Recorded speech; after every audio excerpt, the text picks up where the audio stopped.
Mengaku. Mengaku. Saya cuma pura-pura tidur. Mengaku. Iya, cuma disuruh. Mengaku. Iya, saya cuma jaga di depan. Mengaku. Iya, cuman bawain golok. Cuman seretin. Cuman gotongin. Cuman bersihin. Cuman pegangin tangan. Sama sedikit mukul. Jingansu.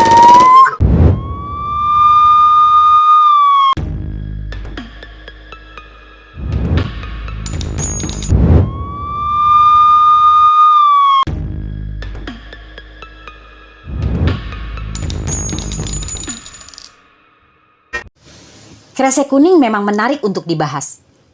Yang buat menarik yaitu klarifikasi Rizka dan Pak Kades.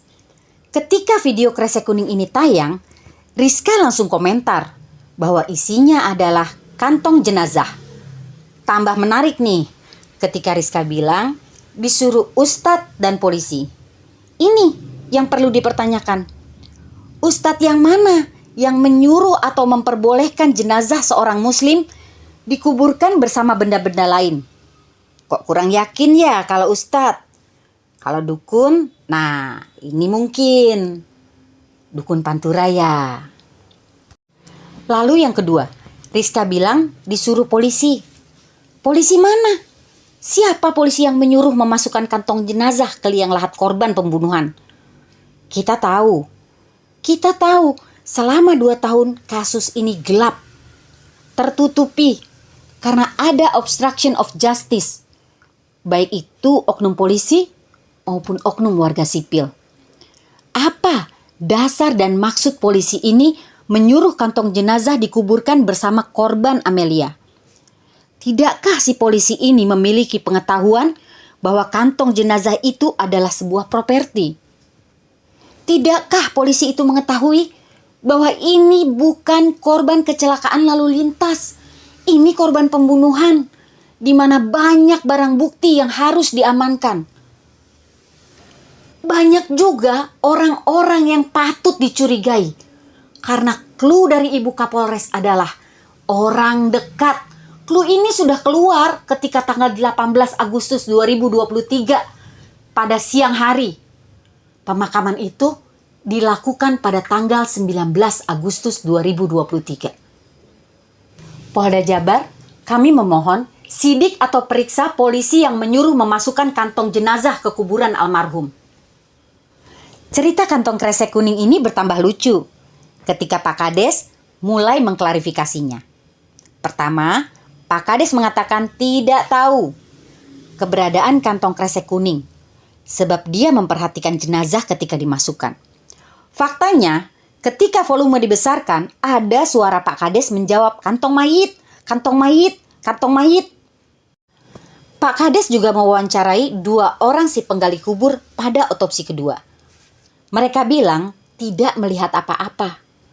Secara logika, jika Pak Kades saja sudah tidak mengatakan yang sebenarnya, bagaimana mungkin orang yang diwawancarai akan sejalan atau akan mengatakan yang sebenarnya? Karena Pak Kades adalah yang mewawancarai mereka. Maka timbul pertanyaan, benarkah kedua penggali kubur itu tidak menemukan apa-apa? Di klarifikasi berbeda, Pak Kades mengatakan itu baju korban Amel karena adat istiadat setempat. Baju Bu Tuti sudah disita penyidik. Kita tahu Ibu Tuti masih menggunakan baju walau sudah terangkat sampai ke dada. Lalu Amel tidak menggunakan sehelai benang pun, kecuali alas kasur atau spray yang menutupi sebagian tubuhnya. Jikapun ada, bukankah itu bagian dari barang bukti yang seharusnya disita? Dijadikan barang bukti seperti milik Ibu Tuti? Lalu jika itu baju Amel yang bukan digunakan pada saat itu, maka timbul pertanyaan, Kapan itu diambil? Bukankah TKP sudah di polis lain? Bukankah seisi rumah tersebut sudah menjadi bagian dari barang bukti? Jika benar itu baju korban Amel, tentu diambil dari TKP malam itu. Siapakah yang ada di area TKP pada malam tersebut? Pada malam tanggal 18 Agustus 2023 itu. Siapa yang wirawiri, yang benerin lampu, yang ini, yang itu, yang naik Alphard? Ya cuma Danu. Tapi ada Asep Hamdan ya. Lalu siapa yang suruh mereka? Apakah itu suruhan Yosep atau Yoris? Untuk bapak-bapak penyidik, untuk Polda Jabar, kami mohon dengan amat sangat untuk menangkap semua pelakunya tanpa terkecuali, yang menutupi sekalipun. Masih tentang klarifikasi Pak Kades. Di situ, Dani Cimeng juga menjelaskan tentang kronologis bagaimana Danu menaiki Alphard. Bahwa ada 3 orang yang menaiki mobil tersebut. Dari TKP ke Polsek, yaitu Dani, Heri, dan Danu. Padahal, menurut Dani, di dalam mobil Alphard ada mereka membawa barang bukti yang belum selesai diidentifikasi. Ini sama sekali nggak paham. Barang bukti loh. Dilepas sama orang-orang yang tidak berwenang. Bahkan ada pelaku di dalamnya. Dengan alasan penyidik takut. Sama sekali gak masuk di akal. Gak masuk di akal sehat. Masa penyidik takut? Balik lagi nih ke Kresek Kuning. Pak Kades bilang, menurut sopir ambulans sekembalinya dari otopsi, tidak ada apa-apa lagi yang dibawa. Hanya jenazah. Lalu dari mana datangnya itu kantong jenazah? Ada 3 kresek kuning. 1 dibawa oleh ayahnya Danu. 2 dikeluarkan isinya lalu dimasukkan ke liang lahatnya Amel. Mana yang disita penyidik? Yang dibawa bapaknya Danu atau yang dimasukkan ke liang lahat? Kapan itu disitanya? Pada saat otopsi kedua atau di penyelidikan yang sekarang? Semua ini harus ada jawabannya.